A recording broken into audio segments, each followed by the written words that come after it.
दोस्तों इस समय मेरे पास बहुत सारे केसेस ऐसे आ रहे हैं जिसके अंदर व्यक्ति क्या कर रहा है, गूगल पे करता था बहुत सारा, या पेटीएम कर रहा है, या क्रेडिट कार्ड यूज कर रहा है, किसी लिए सिर्फ इंसेंटिव के लिए, रिवॉर्ड्स के लिए 2% कमीशन, और या किसी की हेल्प के लिए।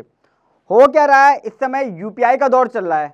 मैं उसके लिए यूपीआई कर देता हूँ, मैं इस चीज़ के लिए यूपीआई कर देता हूँ, मैं यूपीआई से पेमेंट ले रहा हूँ, किसी और की पेमेंट है यूपीआई की, मैं अपने अकाउंट में ले रहा हूँ, किसी और की पेमेंट करनी है, मैं अपने यूपीआई से पेमेंट कर रहा हूँ। क्यों? मुझे इंसेंटिव मिल जाता है, 5-10 रुपये का फ़ायदा हो जाता है। कहीं ना कहीं जाने अनजाने में मैं ये गलती कर देता हूँ कि यार इसका इफेक्ट क्या पड़ेगा इनकम टैक्स में, पर्सनल लाइफ पे, और क्या ये सही भी है, ये गलत है। थोड़े से रिवॉर्ड के लिए कहीं मैं बहुत बड़ी लाइब्रेरी ले रहा। तो ये वीडियो उन लोगों के लिए है जो बहुत सारा गूगल पे करते हैं, यूपीआई करते हैं, इंसेंटिव के चक्कर में अपनी बैंक स्टेटमेंट में एंट्री घुमाते रहते हैं, या कैश जमा करा के यूपीआई और क्रेडिट कार्ड की पेमेंट करते हैं। वीडियो बड़ी इंपॉर्टेंट है, आखिर तक जरूर देखिएगा कि किस तरीके से इन ट्रांजेक्शन्स को मैनेज करना है। अगर कर चुके हैं तो अब करना क्या है, किन बातों को ध्यान रखना है, अगर नहीं करी है तो आगे करना है या नहीं, या करना चाहते हैं तो किन किन बातों का ध्यान रखेंगे, और मुझे किन बातों का अपनी आईटीआर में भरते वक्त ध्यान रखना पड़ेगा इन यूपीआई ट्रांजैक्शन से रिलेटेड। दोस्तों यहाँ पे पहले मैं एक्चुअल में प्रॉब्लम क्या आती है ये बताता हूँ। एग्जाम्पल के लिए मैं बहुत सारे इंसेंटिव के लिए गूगल पे, पेटीएम, यूपीआई तरह तरह से करे जा रहा हूँ। अपने चाचा, मामा, भाई, बहन, मम्मी, पापा सबका अकाउंट यूज कर रहा हूँ। क्यों? 50 रुपये बच जाते हैं। उस 50 रुपये को कमाने के लिए मैं 50,000 की ट्रांजेक्शन कर देता हूँ, फिर और 50,000 के इंसेंटिव के लिए 50,000 की वो करता हूँ। तो मेरे बैंक स्टेटमेंट के अंदर ट्रांजैक्शन हो गई 50 लाख की। मैं एग्जांपल मान लेता हूं, पूरे साल में मेरे पास 50 लाख की स्टेटमेंट हो गई है, प्रॉफिट आया मेरे पास सिर्फ 1%। 50 लाख का अगर मैं 1% निकालूंगा दोस्तों तो मेरा 50 बनेगा ये। अब मेरे दिमाग में क्या बात आती है कि यार मैंने पूरे साल जितना भी घुमाया फिराया 50 लाख ट्रांजेक्शन हो गई, इससे कोई फर्क नहीं पड़ता, पैसा आया गया तो है, 50,000 का फायदा हुआ है मेरे को सिर्फ, या अगर रिवार्ड आया है और थोड़ा ऐड कर लूँ या कम होगा। तो मेरे दिमाग में आता है 50,000 रुपये की तो आईटीआर फाइल नहीं करनी है। आईटीआर जो फाइल करनी होती है वो 5 लाख के तक टैक्स माफ है, और 2.5 लाख तक की लिमिट है वैसे भी उसकी, तो मैं इसको फाइल क्यों करूँ? अब यहाँ सबसे बड़ा ब्लंडर होता है इसका। आप हमेशा इस 50,000 के बारे में सोचते रहते हो कि 50,000 की इनकम है, कुछ भी नहीं हुआ, कुछ भी नहीं हुआ, या मैंने हेल्प के लिए कर दिया, किसी की हेल्प कर दिया है तो ये भी खत्म हो गया। तो ऐसे में क्या मैं सिर्फ इसको देखूंगा? क्या मैं इसको बिल्कुल भूल जाऊंगा? तो यहाँ मैं आपको एक बहुत बड़ा फंडा बताता हूँ। इनकम टैक्स के हिसाब से या जीएसटी के हिसाब से या लॉ के हिसाब से होता क्या है, आपकी टर्नओवर को हमेशा देखा जाता है। ये जो 50 लाख है इसको हमेशा देखा जाएगा। आप बोलोगे यार मैं तो कुछ करा ही नहीं है सर, मैंने एक बुकिंग लेता था, चाहे वो रेलवे की टिकट हो या किसी की सिलेंडर की बुकिंग हो, कोई भी हो, किसी भी तरह की आप पैसा लेके कैश जमा करा रहे हैं, या किसी से यूपीआई लेके आगे यूपीआई दे रहे हैं, या सिर्फ यूपीआई से बैंक में कर रहे हैं, बैंक से यूपीआई में कर रहे हैं, आपस में ट्रांजैक्शन घुमा रहे हैं रिवॉर्ड के लिए। सरकार क्या मानती है? सरकार कहती है ये आपकी सेल है। एग्जाम्पल बताता हूँ आपको, एक प्रॉपर्टी डीलर का मैंने केस कराया अभी। वो क्या करता था, लोगों के पैसे अपने अकाउंट में लेता था, प्रॉपर्टी के पूरे, चाहे 1 करोड़, 2 करोड़, 3 करोड़, और फिर आगे प्रॉपर्टी खरीदता था उनके ब्याह पे ही, और कमीशन अपनी 1-2% रखता था। उसका पर्पज ये था कि मेरे पास कंट्रोलिंग आ जाए। कुछ ट्रांजेक्शन जो 50 लाख में हैं हम मजबूर होते हैं अपने बैंक अकाउंट में करने के लिए, हम चाहते हैं कंट्रोलिंग मेरे पास आ जाए, मैं किसी को बताऊँ ना। वो कह रहा है डीलर भैया प्रॉपर्टी सिलेक्ट हुई है, कितने की है? 2 करोड़ की है, आप मेरे अकाउंट भेजिए, मैं आगे ट्रांसफर करूँगा, मेरी जिम्मेदारी है जी पूरी प्रॉपर्टी की।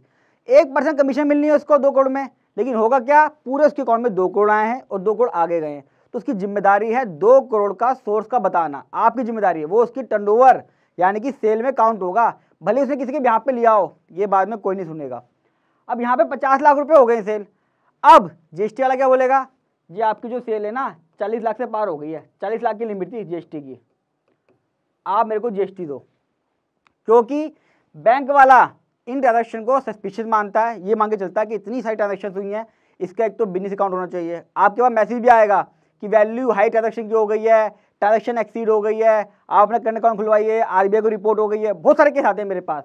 तो एक तो आपका 40 लाख के हिसाब से जीएसटी बन गया। आप बोले ही बोलते रहो कि मैं तो 1% पे काम किया है मैं तो जी 500 रुपये लेता था और आगे 499 रुपये देता था, यानी कि 500 रुपये में सिर्फ 1 रुपये बचता था मेरे को, तो तब भी कोई नहीं सुनेगा। आपकी सेल 500 रुपये ही मानी जाएगी, परचेज आपकी 499 मानी जाएगी, 1 रुपया प्रॉफिट है, लेकिन ये काउंट होगा चाहे आप कुछ भी बोलते रहें, इससे कोई फर्क नहीं पड़ेगा दोस्तों कि आपका प्रॉफिट 1 रुपये का है, 2 रुपये का है। मैं कहता हूँ आपका 1 रुपये का भी ना हो, 0 का हो, ये हेल्प वाले केस में भी।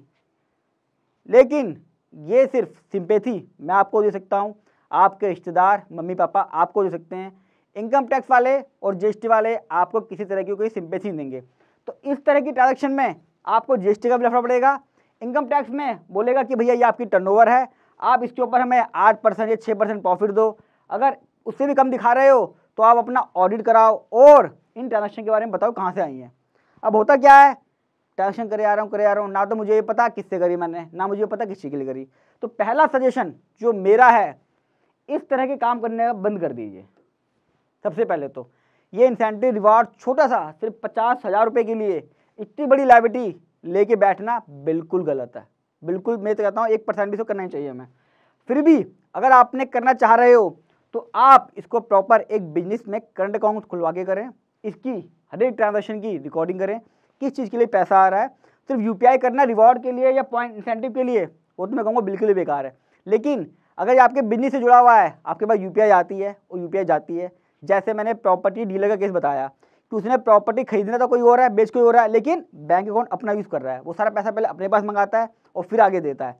तो उसके लिए रिकॉर्ड मेंटेन करिए। रिकॉर्ड क्या मेंटेन करना है, आपके पास हर एक बंदे का नाम पता होना चाहिए, किस चीज़ के लिए कर रहे हैं, आपके पास अकाउंटिंग पूरी होनी चाहिए, आपकी इनकम टैक्स रिटर्न में जो पैसा आया गया है इसका सब ब्यूरो होना चाहिए।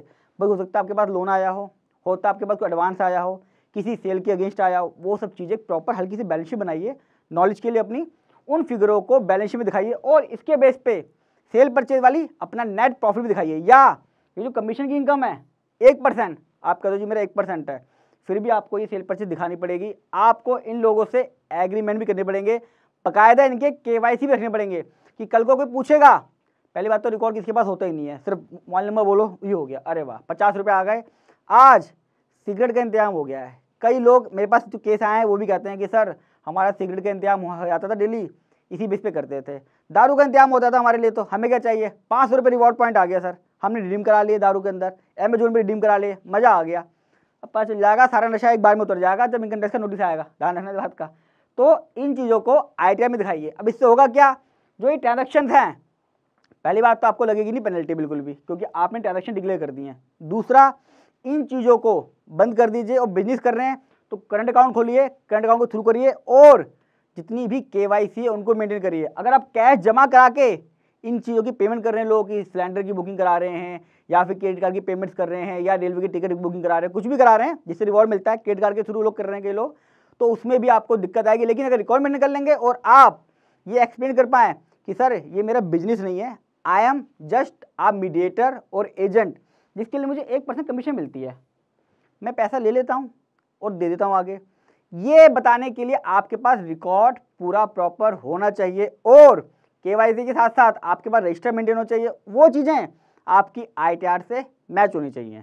आशा करता हूँ दोस्तों आज के बाद ये इस तरह के जो झमेलेबाजी है, गूगल पे ये सब यूपीआई करना, ट्रांसफर करना, पैसे लेके क्रेडिट कार्ड की पेमेंट कर देना, कैश जमा कराना, इन चीज़ों से आप बच के रहेंगे। अगर मज़ा आया हो और यूजफुल होगी वीडियो तो चैनल को सब्सक्राइब करने के साथ साथ वीडियो को लाइक कर दीजिएगा और जितना ज़्यादा हो सके दोस्तों आज इस वीडियो को शेयर जरूर करना है, क्योंकि लोग जाने जाने में इस तरह के काम में लगे हुए हैं। जो यंग बच्चे हैं उनको पता नहीं है कि इसकी इम्प्लीकेशन क्या है, वो यूपीआई करने में लगे हुए हैं, यूपीआई से बैंक, बैंक से यूपीआई, यूपीआई से बैंक, रिवॉर्ड लिए जा रहे हैं, एंट्री घुमाए जा रहे हैं। वो सोचते हैं क्या हुआ, मेरा अपना तो है, लेकिन इनकम टैक्स वाले इसको बिल्कुल भी नहीं मानते। वहाँ पे एक्सप्लेनेशन करने में बड़ी दिक्कत आती है। क्यों? क्योंकि मेरे पास इसका कोई रिकॉर्ड नहीं होता, ना तो यूपीआई की स्टेटमेंट निकलती है, ना उसमें नाम आता है, कुछ भी लिखा नहीं आता। तो जितना ज़्यादा हो सके फेसबुक, व्हाट्सएप पे सब पे इसको शेयर कीजिएगा। और फिर भी आप चाहते हैं कि इस तरह की कोई ट्रांजैक्शन कर रहे हैं जिसमें आपको अपने बिजनेस को बढ़ाना चाहते हैं, तो आप डायरेक्ट कॉल करके मुझसे डिस्कस कर सकते हैं कि इसका बेस्ट तरीका क्या रहेगा कि यूपीआई वगैरह करते भी रहें और कोई दिक्कत भी ना आए। और इस तरह की ट्रांजैक्शन आप कर चुके हैं तो आप मेरे से डिस्कस करना चाहते हैं कि सर कर चुके हैं, अब क्या दिक्कतें आएंगी और कैसे इसको मेंटेन करें कि हमें नोटिस ना आए, उसके लिए आप उससे बात कर सकते हैं। जल्दी मिलूंगा एक मजेदार वीडियो के साथ, तब तक के लिए नमस्कार।